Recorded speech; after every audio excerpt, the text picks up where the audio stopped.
사무엘하상 24장은 여러분들 잘 아시는 내용이죠. 다윗이 사울을 살려주는 그런 내용입니다.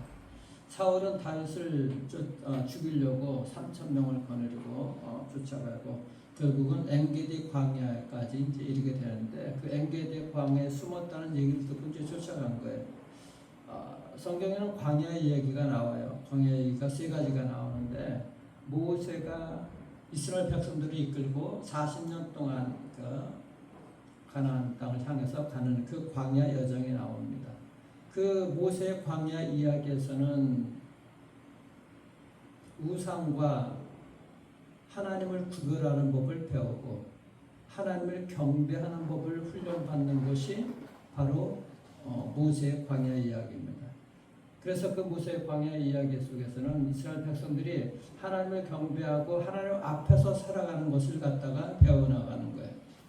그리고 또 한 가지 광야 이야기는 예수님의 광야 마태복음 4장에 나오는 예수님의 광야에서 40일 동안 시험 받으면서 마귀에게 시험 받으면서 이겨나가는 그 장면이죠. 그리고 그 시험을 통해서 예수님이 구세주로서의 삶을 준비하는 그 기간이에요. 그 가운데는 이제 하나님을 이용하는 방법과 하나님께서 하시는 일들이 그 가운데 어떻게 일어나는지 거기에 함께 참여하는 이 일들, 그것을 분간하는 법을 바로 그 예수님의 광야 이야기에서 우리가 알 수가 있어요. 쉽게 얘기하면 종교와 영성이 어떻게 구별되는가 하는 것을, 정말 이 종교 생활을 하는가 하고 하나님의 성령으로 충만하게 살아가는 것, 그것이 예수님의 광야에서 우리가 배우는 법인 것이고, 그것을 통해서 예수님이 바로 하나님의 구세주인 것, 우리의 구세주인 것을 갖다 준비하는 그 기간입니다. 그리고 이 다윗의 광야 이야기가 이제 성경에 나오죠. 다윗의 광야 이야기는 이 다윗이 신성 모독과 내가 기도하기를 선택하는 그 삶의 기로에서 다윗은 기도를 선택했다는 거예요. 그래서 거기서 하나님을 경외하는 법을 알게 되고 그 하나님 앞에서 그 다윗이 훈련받고 이 신성 모독을 택하는 것이 아니라 하나님을 택하는 것, 그리고 기도하는 법을 택해서 하나님 앞에서 그 기도를 함으로써 하나님이 어떤 분이신가 하나님을 경외하는 것을 우리가 알게 되는 이것이 바로 다윗의 광야 이야기입니다. 그 세 광야 이야기에서 분명하게 이 공통점이 하나 있는 것은 모두가 다 하나님을 붙들었다는 거예요. 어떤 상황에서도 이 하나님을 붙든 것이요. 광야는 바로 우리 인생길을 갖다가 얘기를 하고 있어요. 인생길 얘기를 하고 있는데 그 인생길에서 우리가 어떻게 하나님을 붙들고 어떻게 하나님 경외하고 살아가고 있는가, 그것이 바로 영에 대한, 성령에 대한 것이거든요. 그러니까 하나님의 영으로 충만하게 되게 되면은 신성 모독을 하게 되고 하나님의 일에 관심이 없게 되는 것이고 하나님의 일에 반대하는 것이고 성령에 충만하지 않게 되게 되면 그런 일들이 일어나게 되죠. 이 사울처럼 다윗만 죽이려고 쫓아가는 일을 하게 하는 사람, 이건 성령 충만한 일이 아닌 것이죠. 성령 충만하게 되게 되면 오늘 이 다윗처럼 사울도 자기의 원수도 살리려는 그것이 일어나는 것이 성령에 충만한 일, 사람이 하는 일인 거예요. 그래서 이 광야 속에서는 우리 인생 가운데서는 이 하나님의 영으로 충만한 삶을 살아가야 되는 것이 바로 그 배우는 것이죠. 그래서 오늘 그 성령 충만한 것에 대해서 두 가지만 살펴보겠는데, 이 성령 충만하게 되면 어떻게 되는 것인가? 하나님의 말씀에 반응하는 일이 일어나요.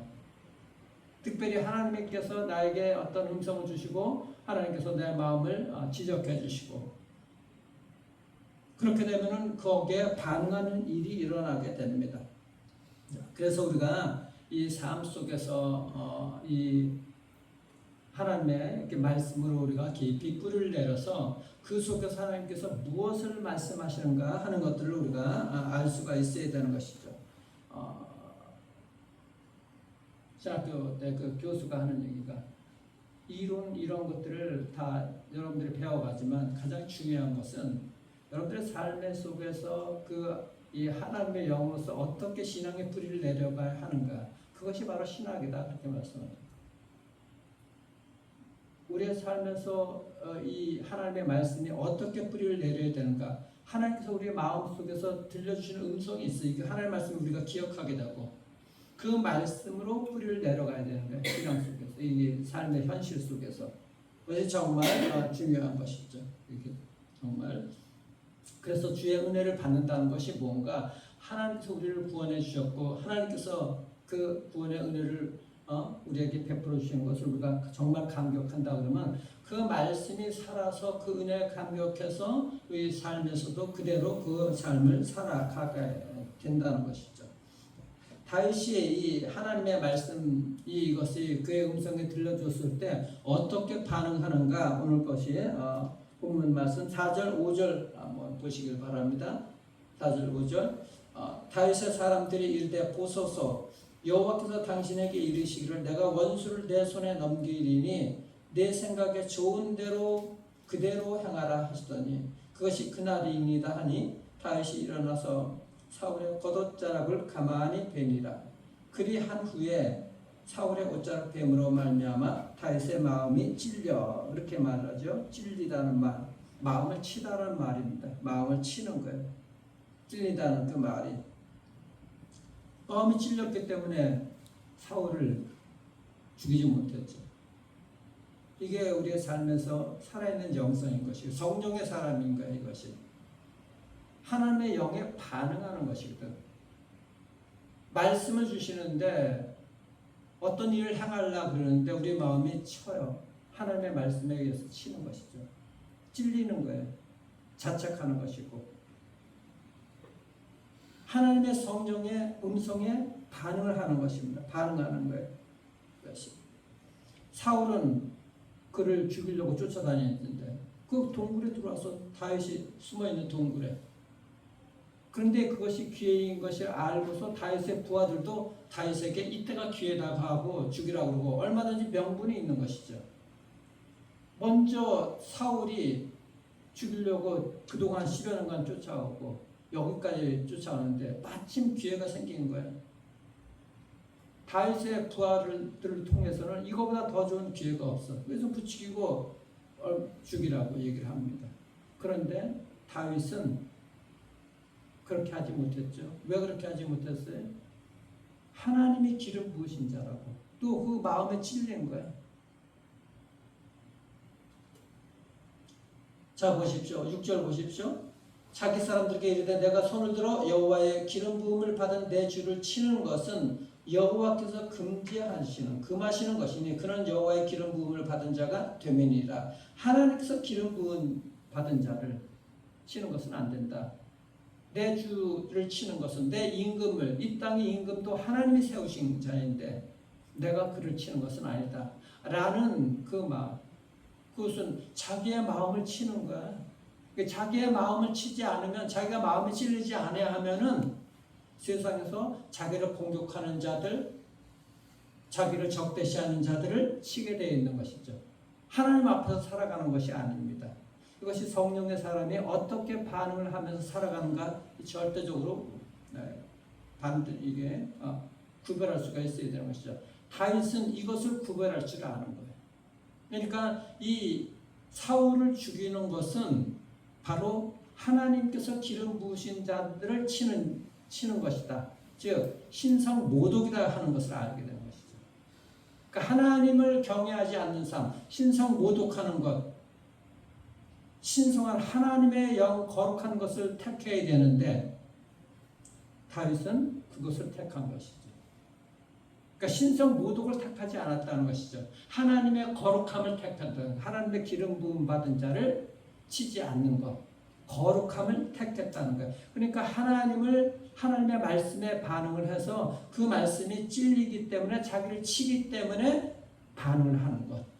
그래서 하나님을 경외하는 것을 택하는 것. 그게 바로 기도를 선택했던 다윗의 삶인 거예요.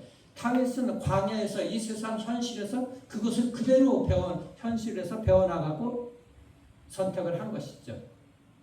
우리의 삶에서 마찬가지죠. 여러분들의 삶에서 가정이나 직장이나 모든 삶의 그 관계에서 이렇게 사울이 다윗을 죽이려고 공격했던 이런 일들 극한적인 상황은 아니지만 수도 없이 우리의 마음에서 일어나고 그런 상황이 벌어질 수가 있습니다. 그럴 때 내가 어떻게 반응을 해야 되는가? 그리고 내 마음속에서 하나님의 영이 나에게 어떻게 말씀하시는 건가? 마음이 찔리고 나를 치고 그 말씀이 하나님의 말씀이 여러분들을 주시고 있기 때문에 하나님의 영이 있기 때문에 언제든지 이것이 분가해야 되는 것입니다. 이것은 기도해야 되는데 근데 기도를 선택하고 기도를 하지만은 순간적으로 우리가 그렇게 거기서 벗어나서 똑같이 사울의 옷 죽이려고 하는 마음들, 하나님의 영이 나를 쳐서 그렇게 하지 말라고 하는 그 기도 사이에서 어떤 것을 선택해야 되는가? 기도를 선택해서 그를 살려야 되는 것이죠. 그것이 하나님의 성령이 우리 안에서 충만한 사람이 살아가는 그런 방법인 것입니다. 이 경고의 말씀을, 마음을 치는 것을 민감하게 받아들여야 되는 거예요. 그 마음에 칠 때 치는 것은 알지만은 반응하지 못하게 되게 되면은 성령이 충만하지 못한 삶인 것이죠. 기도하고 그를 살리지 못하게 됩니다. 그냥 그 기회가 지나가 버리게 되는 것이죠. 우리가 분명하게 이것을 알 수가 있어야 돼요. 그래서 현실의 그 벽 속에서 이 장애물, 그것을 뚫고서 우리가 내려갈 수가 있어야 되는 것이죠. 말씀이 깊이 뿌리가 내려갈 수가 있을 때, 다윗은 이런 삶을 보고서 이 삶을 통해서 다윗이 고백하는 시편, 예전에도 소개시킨 적이 있죠. 시편 18편 29절 보면 내가 주님을 의뢰하고 적군을 향해 달리며 내 하나님을 의지하고 담을 뛰어넘나이다. 이 다윗에게 있어서 적군이라는 것은 사울 그리고 다윗을 대적하는 자들이잖아요. 그것을 갖다가 향해 달리면서 하나님을 의지하고 그 담을 뛰어넘는다는 거예요. 그러니까 적군이고 장애물이고 자기의 마음을 치는, 이렇게 하나님께서 말씀해 주신 모든 것들, 그 내면, 특별히 내면에 있는 그 벽들, 장애물들, 그것을 뛰어넘는다는 거예요. 그러니까 하나님의 영이 충만하게 되게 되면 그 담을 갖다가 뛰어넘는 거, 훌쩍 뛰어넘는 거예요.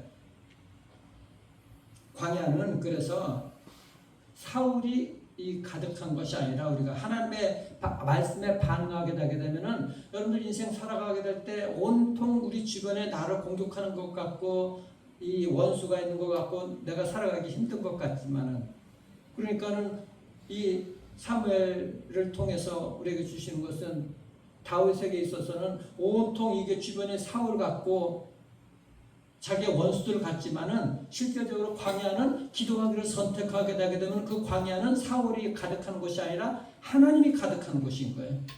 하나님의 영으로 우리가 충만하게 그를 살릴 수 있는 곳이 바로 인생 광야길인 겁니다.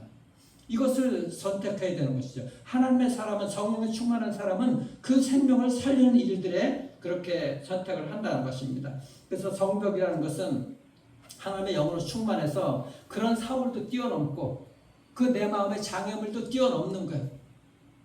그것이 성령 충만한 사람이 살아가고 있는 것, 살아가는 방법인 것입니다. 두 번째, 성령 충만한 그 인생은 예수 그리스도를 경외하는 삶, 예수 그리스도를 경외함으로써 현실에 깊이 뿌리를 내리는 것이죠. 예수 그리스도를. 자, 이 광야 자체는 사실 무대에 불과해요. 사울과 다윗 둘 다 광야에 있었어. 근데 그 광야에서 사울은 어떤 것을 택했습니까? 다윗을 죽이려고 끝까지 쫓아다니면서 인생을 낭비하는 것이 사울의 이 광야에서 보낸 시간들인 거예요. 그런데 다윗은 하나님과 함께 했던 시간인 것이죠. 광야가. 그리고 기도를 선택했고, 그리고 무엇보다도 사울을 죽이는 것이 신성 모독이다. 하나님을 경외해야 된다. 그 마음을 치기 때문에 하나님을 경외하는 법을 배워나간 것이고, 기도하기를 선택했던 것이고, 사울을 살리기로 결정했던 것이거든요. 하나님의 영이 충만하기 때문에. 하나님을 경외하지 아니하고는, 하나님을 경외하지 아니할 때는 하나님의 영을, 하나님을 모독하는 일이 되는 거예요. 그것을 다윗은 그곳에서 배운 거예요. 하나님의 영, 그 말씀에 하실 때 반응하는 것. 바울이 너희가 너희 마음에 하나님의 영이 거하는 너희는, 하나님의 영이 거하는 너희 몸은 하나님의 영이 거하는 그 성령의 전인 줄 알지 못하느냐 했던 이 말씀, 1000년 전에 다윗은 그 광야에서 자기 마음속에 하나님의 영이 말씀하시고 하나님을 경외하는 법을 알게 하는 이것을 다윗은 자기 몸이 하나님의 영이 거하는 성령의 전인 줄 다윗은 이미 바울이 가르치기 전 1000년 전에 배웠던 거예요. 광야에서. 우리가 이것을 배워나가야 되는 것이죠. 하나님을 경외하는 법, 예수 그리스도를 경외하는 법, 이 삶의 현장에서 하나님의 영으로 충만해서 내 몸속에는 하나님의 영이 거하는 나는 하나님의 성전인데 그래서 하나님의 이름이 더럽히지 않도록 내가 사람을 살리는 이 일들에 감당해야 되는데 사울처럼 똑같이 누구를 죽이려고 아니면 무엇을 갖다가 어떤 것을 헛된 것을 바라보고 쫓아가려고 내가 이 광야 인생길에서 허비하고 삶을 살아가야 되는가? 아니면 다윗처럼 내가 정말 나를 공격하고 내 안에서 그런 갈등이 일어날 때 내가 어느 길을 택해야 되는가? 기도하면서 그걸 살려야 되는 것인가? 아니면 그거 옷자락 베는 것만 해도 내 마음이 찔려서 하나님 앞에 정말 돌아와서 정말 잘못했다고 회개하고 주님 앞에 나아가며 하나님을 경외하는 내가 정말 성령의 사람인가? 성령의 전이 거하는 거룩한 전인가? 이것을 배워나가는 이 다윗의 삶, 이것이 바로 다윗의 광야였던 것입니다. 그런데 우리의 삶에서 어떻게 살아가야 되는지 인생길, 광야라고 생각하십시오. 세 가지 광야, 모세의 광야, 예수님의 광야, 다윗의 광야 속에서 공통점은 하나님만을 붙든다는 것이었어요. 그 광야에서 여러분들 인생 광야길에서 내가 기도하기를 선택하고 또 하나님을 경외하는 법을 배워가고 하나님을 이용하는 것이 아니라 하나님이 하시는 전능하신 그 하나님의 일 속에 우리가 참여하고 그래서 예수 그리스도께서 우리에게 구원의 은혜를 주신 그 은혜에 감사해서 사람들을 생명을 살리는 일을 선택하고 어떤 일이 있다 할지라도 우리 마음속에 주시는 그 하나님의 영이 음성을 들려주실 때 그 음성에 반응해서 생명을 살리는 이 거룩한 길을 택하는 그래서 하나님께서 허락하셨던 놀라운 주님의 은혜를 누리며 살아가는 복된 인생들 되기를 주님의 이름으로 축원합니다. 기도하겠습니다. 우리 주님 감사합니다. 우리가 상대해야 될 이 세상 광야에서 상대할 그런 분은 그런 사람은 사울이 아니라 하나님입니다. 하나님만을 붙들게 도와주시고 사울처럼 반응하지 아니하며 오직 다윗처럼 오직 하나님만을 붙드는 그래서 기도하기를 선택하고 하나님 나의 원수가 있다 할지라도 아버지 하나님 그를 살리는 쪽으로 아버지 하나님을 선택하는 은혜가 있도록 성령께서 어떤 마음을 주실 때마다 그 마음에 아버지 반응하는 복된 하나님의 백성들에게 도와주셔서 주변의 사람들을 살리며 주관하는 환경에 반응하는 것이 아니라 하나님 나를 공격하고 나를 아버지 어렵게 하는 상황과 환경에 반응하는 것이 아니라 하나님께 반응하며 하나님을 경외하는 그런 삶을 선택하는 우리의 인생 광야가 되시도록 하나님을 축복해 주시옵소서. 그래서 그 광야 가운데서 하나님께서 허락하셨던 놀라운 왕의 일들을 아버지 이어나가며 왕의 일들을 감당하는 왕의 일에 참여하는 하나님의 복된 왕의 일들을 감당하는 하나님의 백성들 되시도록 축복하여 주시옵소서. 그런 우리 자녀들 되시도록 하나님 역사해 주시옵소서. 그런 교회가 될 수 있도록 인도해 주시고 하나님의 거룩한 백성들 되시도록 우리 성도들을 인도하여 주시옵소서. 은혜와 사랑 감사하며 살아계신 우리 구주 예수 그리스도 이름으로 기도드리옵나이다. 아멘.